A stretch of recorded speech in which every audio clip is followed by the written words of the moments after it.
You are important to me, আবার you are important for me. আচ্ছা, আমরা two মিও ব্যবহার করতে পারছি, ফর মিও ব্যবহার করতে পারছি, আর দুটোই শুনতে ঠিকও লাগছে। তাহলে কোনটা ব্যবহার হবে, কোথায় বা টু মি হয় আর কোথায় বা ফর মি হয়?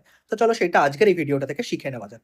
দেখো, তুমি যদি তোমার মতামত, তোমার ইচ্ছে, তোমার মতে, তোমার দৃষ্টিতে এই কথাটা বোঝাতে চাও, মানে ইংলিশে আমরা বলতে পারি ইন মাই ওপিনিয়ন, এই কথাটা তুমি যদি বোঝাতে চাও তাহলে তুমি সবসময় টু মি ব্যবহার করবে। আর তুমি যদি কোনো জিনিসে তোমার বেনিফিট বা তোমার জন্য বা তোমার বদলে কোনো জিনিস বলতে চাইছো তাহলে তুমি ফর মি ব্যবহার করবে।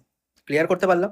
তাহলে আমার মতে কোনো জিনিস হচ্ছে, ইন মাই ওপিনিয়ন এটা আমার মনে হচ্ছে, তাহলে আমি টু মি ব্যবহার করবো। যেমন আমি বলতে পারি this topic is easy to me, এই টপিকটা আমার কাছে খুবই সহজ, তাহলে আমি বলতেই পারতাম in my opinion this topic is easy.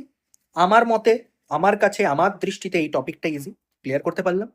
For me কি বলেছি, যে তোমার বেনিফিটের জন্য বা তোমার বদলে যদি বা তোমার জায়গায় কোনো কাজ করা হচ্ছে তাহলে সেটার জন্য ফর মি ব্যবহার হবে। যেমন আমি বলতে পারি যে morning walk is good for me or good for my health. তাহলে এখানে ফর কেন হলো? কারণ আমি জানি এটা আমার বেনিফিট করবে। এই যে মর্নিং ওয়াকটা, এটা আমাকে বেনিফিট দিচ্ছে, তাই বললাম যে morning walk is good for me, good to me বললাম না। বা আমি বলতে পারি যে can you bring a glass of water for me, তুমি কি আমার জন্য এক গ্লাস জল আনতে পারবে? তাহলে আমার জন্য, ঠিক আছে, আমার জায়গায় তুমি কোনো একটা কাজ করে দিচ্ছ, তাহলেও আমরা ফর ব্যবহার করতে পারবো। এইবার কিছু জায়গায় খুব ডাইসি হয়, মানে যেখানে আমরা টু মিও ব্যবহার করতে পারছি, ফর মিও ব্যবহার করতে পারছি। যেমন ধরো এরকম বললাম যে this news is important to me, আবার বললাম this news is important for me. আচ্ছা, আমি দুটোই ব্যবহার করলাম, আমি টু মিও ব্যবহার করলাম, আমি ফর মিও ব্যবহার করলাম। কিরম ভাবে করতে পারি? দেখো একটা এক্সাম্পল বলছি। ধরো আমি বললাম যে my brother one an award, আমার ভাই একটা অ্যাওয়ার্ড জিতেছে।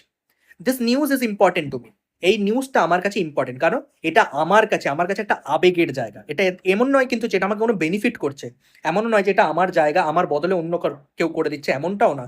কিন্তু আমার মতে, আমার মনে হচ্ছে যে আমার ভাই যে প্রাইজটা জিতলো, এটা আমার কাছে খুবই আনন্দের একটা বিষয়, খুবই অনুভূতিদায়ক একটা বিষয়, তাই তো? ক্লিয়ার করতে পারলাম? এই সেন্টেন্সটাকে যদি আমি এরকম বলতাম যে this news is important for me, তাহলে কি হতো?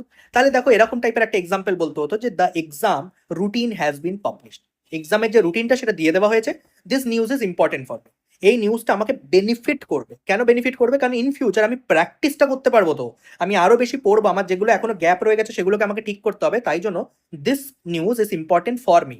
ঠিক আছে, এটা আমার মতে হচ্ছে না, এটা আমার ফিউচারটাকে হেল্প করছে, এটা আমাকে বেনিফিট করছে। তাহলে আমার এই এক্সাম্পলগুলো দিয়ে তোমরা নিশ্চয়ই বুঝতে পেরেছো কোথায় টু মি হবে, কোথায় ফর মি হবে। তোমাদের যদি মনে হয় যে এই ভিডিওগুলো ভালো লাগছে তাহলে অবশ্যই কমেন্ট বক্সে লিখে জানিও। আর তোমাদের যদি মনে হয় যে এই ভিডিওগুলো থেকে অন্যদেরও হেল্প করতে পারবে, তাহলে অবশ্যই এই ভিডিওগুলো তোমরা তোমাদের অ্যাকাউন্টে শেয়ারও করো। দেখো, শেয়ার করার জন্য তোমাদের অ্যাকাউন্ট থেকে কিন্তু কোনো টাকা কাটা যায় না, কিন্তু এতে অন্যদেরও লাভ হবে, তারাও একটু শিখতে পারবে। আমার ভিডিও ভালো লাগলে ভিডিওটাকে লাইক করো, চ্যানেলটা সাবস্ক্রাইব করো। দেখা হবে পরের একটি ভিডিওতে।